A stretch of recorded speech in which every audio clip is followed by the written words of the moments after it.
Let's talk about the home buying process. What steps do you really need to take when it's time to buy a home here in 2023? I'm going to go ahead and give you guys my 10 steps in buying a home. So make sure you watch all the way to the end. Let's get into it.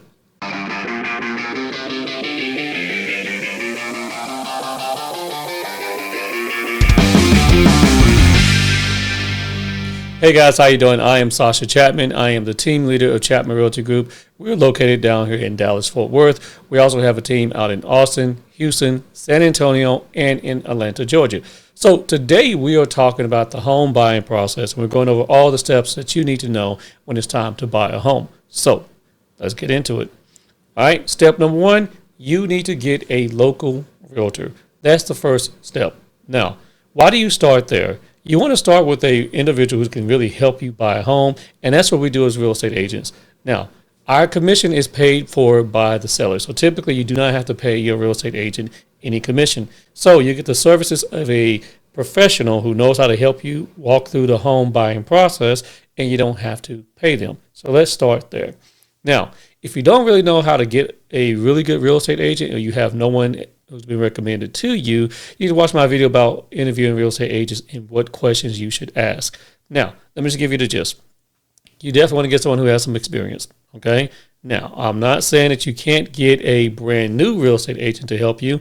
You definitely can get a brand new realtor, all right? Some people come out the gate and they're really good at this process, but a good realtor is going to have knowledge of the market, have knowledge of different buying options for you, and they're going to have great connections to get a good team around you. So make sure you find someone locally who can do that for you.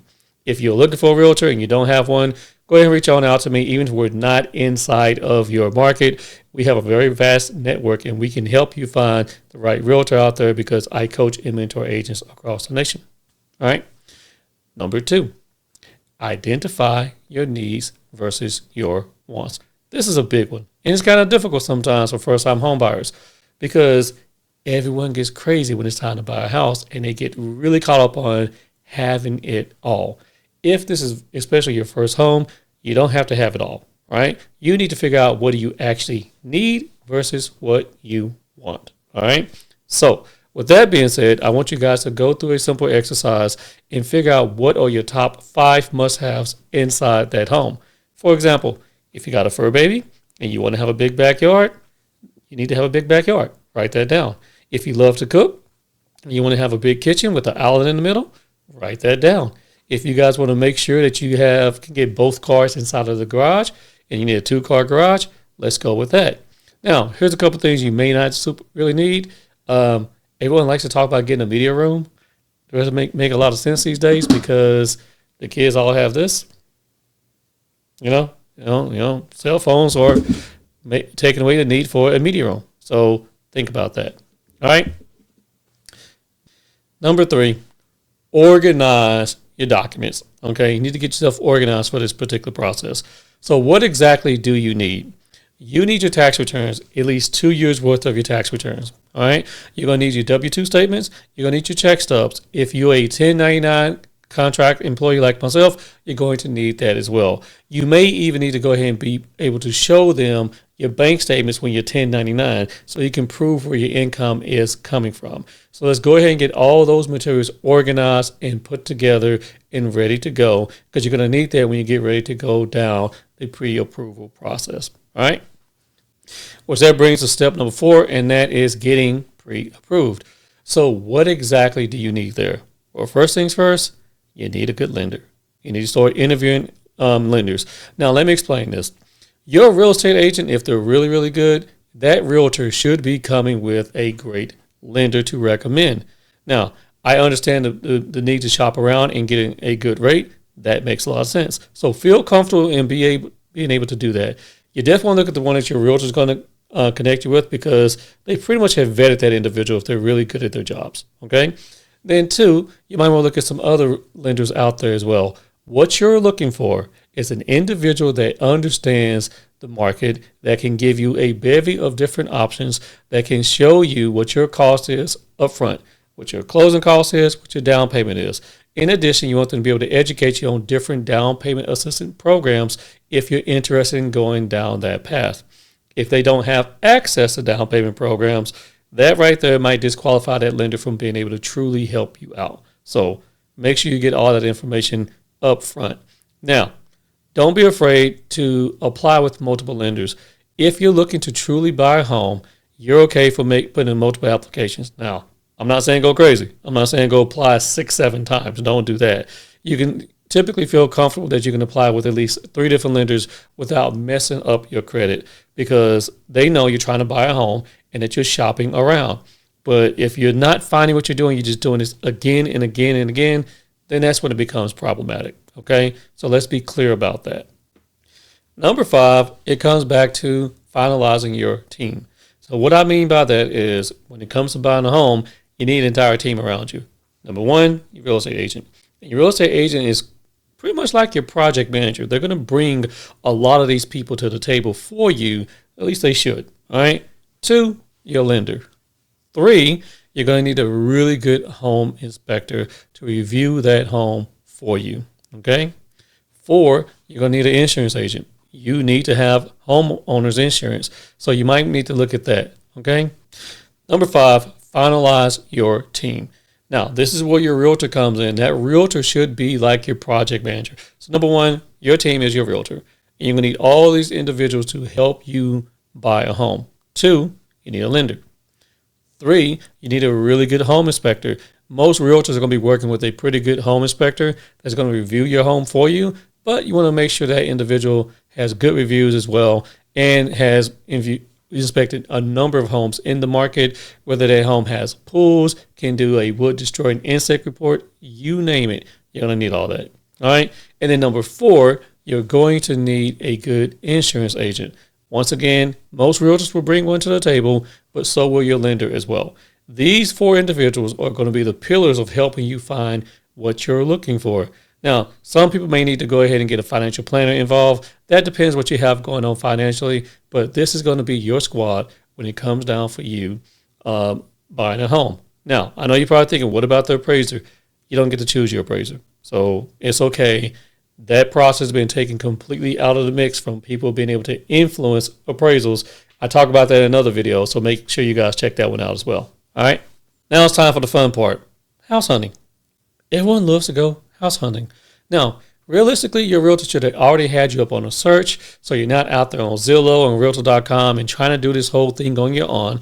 You should have been on their website looking at homes. That's what my team and I do. We go ahead and create you a search of homes, and we only are showing you homes that you can buy. Only active homes, not active contingent, pending, under contract, active option, none of that stuff. Only active homes.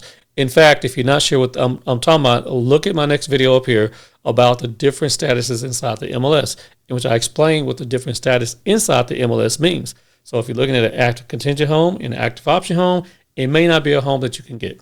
Now, let's get back into actually going house hunting. So when you're going to go house hunting, right, you don't have to be out there all day. Your realtor is going to organize your search and be able to organize it to take you from this house to that house pretty quickly. We have tools also that we're going to give you to say, keep you down to that top 5, what you like in the house, so you can quickly make judgment on that home. And while you're in that home, you should be able to feel like, is this home? I've sold a lot of houses. I can tell you, when people know it's home, they know it's home. Now, if you don't like the house, leave. Nobody's feelings are going to be hurt if you're in that house for 5 minutes like, that ain't it. Or if that neighborhood's not it, that's not going to hurt. All right? Your realtor should narrow down your search based off your needs, get you in the right school district for your kids and whatever that you're looking for, so you're not just out there looking all day. At the same time, guys, this is not HGTV. Understand that. If your price range is $400,000 to $450,000, my team and I, we're not going to show you a $600,000 home. We're not playing that game, because that stuff is as fake as it comes on TV. We're going to keep you inside your price range. All right. The next step is making an offer. This is where you need to be decisive, but you also need to be conscientious about what offer you're going to make. At this point, you should be well educated about making a strong offer that you feel comfortable in doing, right? And depending on the market that you're in and the price range that you're in, it can be very competitive. So you want to see houses quickly as soon as they get on the market, so you could put a strong offer in first. Your real estate agent is going to write that offer up for you. They should explain that to you paragraph by paragraph so you really understand what's in the offer, because you're going to be expected to perform based off that offer within the contract. Okay, so it's very important that you know exactly how many days you have in your option or your due diligence period. It's important for you to understand how much earnest money you're going to be putting up. It's important for you to understand how much money you have to pay for your due diligence period and the closing date, how much HOA is going to cost, et cetera, et cetera. I have a video about making an offer so you can really get a great understanding of all the steps that come into it when it's time to make an offer. So make sure you guys check that one out as well. All right. One thing I want to point out real quick is do not make an offer that you feel like you're being pressured into. That's something I don't tolerate within my team. We don't pressure people to make offers on houses they really don't want. Okay. So make sure you really understand what it is that you're making an offer for, and it's a house that you can live with, because once the transaction is over with, you're the one living in it. All right, nobody else is going to live in that house but you and your family. So make sure it's exactly what you want.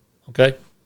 Now, as soon as your offer has been put in, your real estate agent is going to follow up on that. They're going to make sure that offer is being presented to the listing agent, to the seller, and let's say now at the next step, you're going under contract. Congratulations, they accepted your offer. So this is what happens next. You have to perform per the contract. What that means is this: you're going to have to pay your money up front. So that means you need to pay your earnest money. You also need to pay your option money if you have that within your state. Okay, that money needs to be ready to be paid within the next 2 days at the latest when it comes to getting that money over to the title company. You're not paying directly to your real estate agent, nor are you paying it directly to the seller. That money goes to the title company. That's what they do. They gather that information for you. Lots of ways you can pay that money. There's an app you can use called Zocam. There's you can just write a cashier's check. Sometimes they take a regular check. They don't take cash. All right.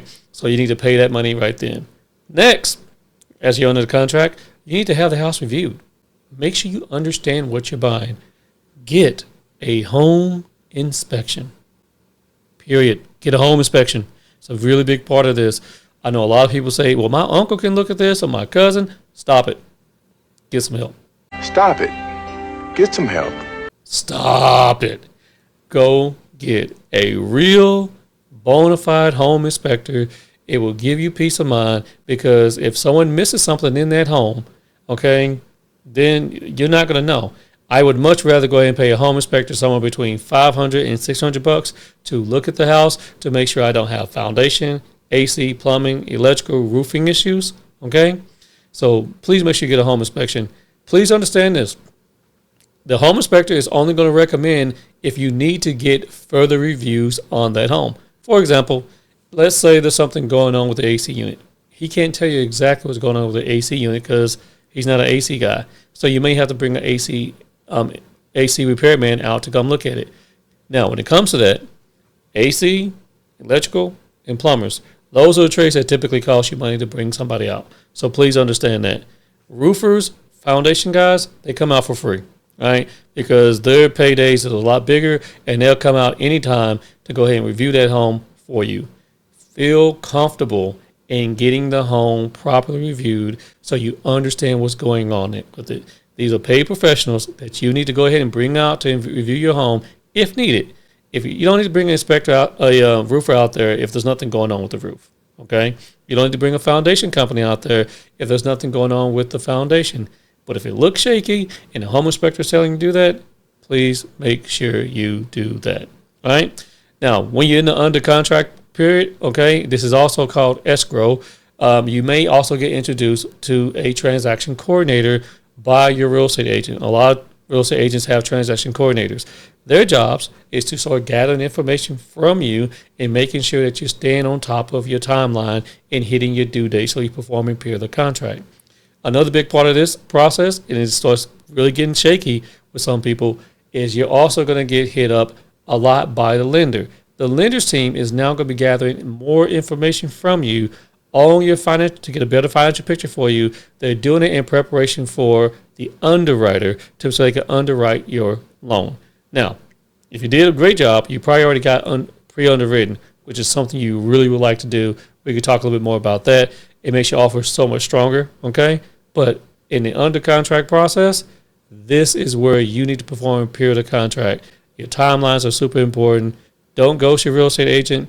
Don't ghost the lending team. Even if they ask for things 2 or 3 times, I know it can be annoying, but you need to make sure you get the information over to these guys, okay? The next step is getting the home appraised, okay? It's time to get your home appraisal.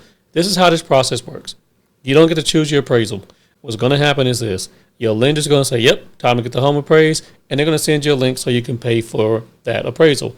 Once you pay for the appraisal, it's going to be sent over to an appraisal pool, and that appraisal pool is going to then hire an appraiser. No one else gets to decide who's going to come out that way. The appraiser is then going to come in. They're going to look at the home and review it based off the comparables of comps in the market as well, and they're going to say, you know what? We believe this home is worth $400,000.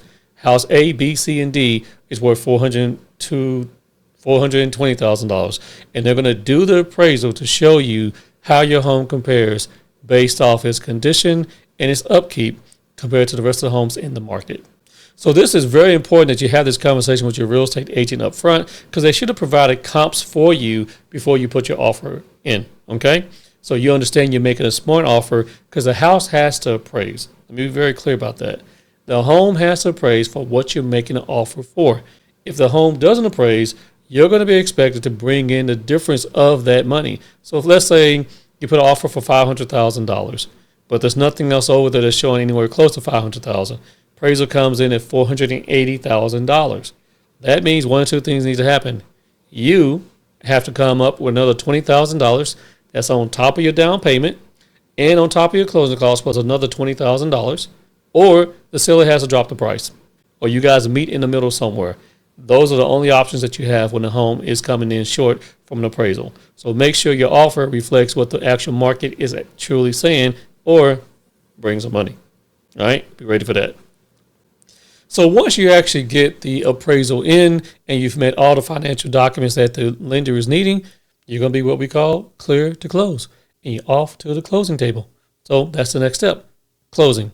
What happens there? It's actually pretty quick.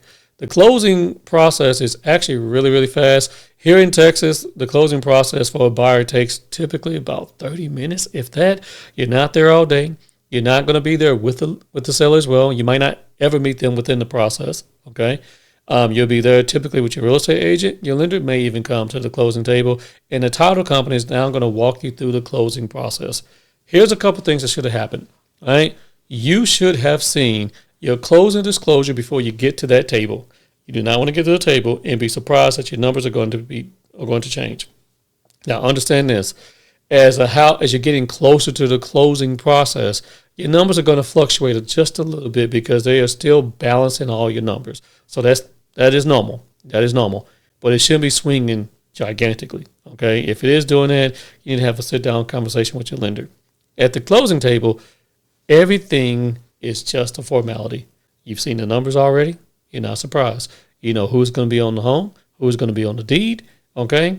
And you're just really going to sign these documents here. Title company escrow officer is going to walk you through it, make sure you understand everything you're going through. If you do not understand what you're signing, ask questions. Don't feel forced to do anything, because once your name is on the dotted line, it's your house. So understand what you're getting.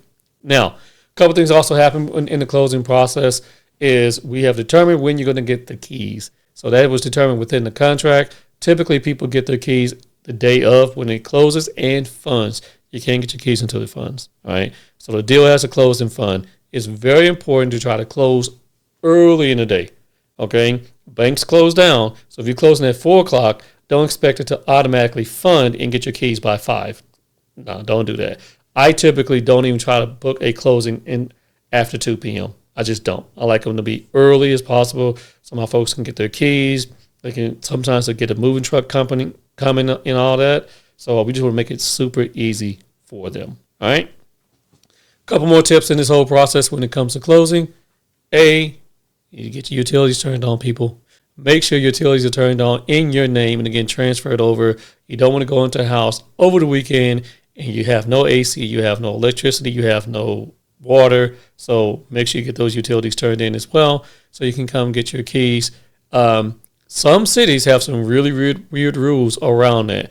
Sometimes you need your signed closing disclosure to get that done. So make sure the title company can get that to you ASAP so you can get that done. All right, guys, I know it's a long video, but those are the 10 steps in the home buying process. If you have any questions whatsoever, leave your comments down below. Reach on out to me. If you want to have a Let's Chat session with myself, click on the link in the description and we can talk about it. If you're here locally in DFW, Austin, Houston, San Antonio, or Atlanta, Georgia, a member of my team will be more than happy to help you out and get you started. Now, if you're not in those cities and you still want to buy a home, which I know you do, we'll be more than happy to help you get started from that process. Just book some time out with me, and I'll help you find a great real estate agent to get you started. All right, guys, take care. Thanks for watching while you tuned in. Subscribe to our YouTube channel.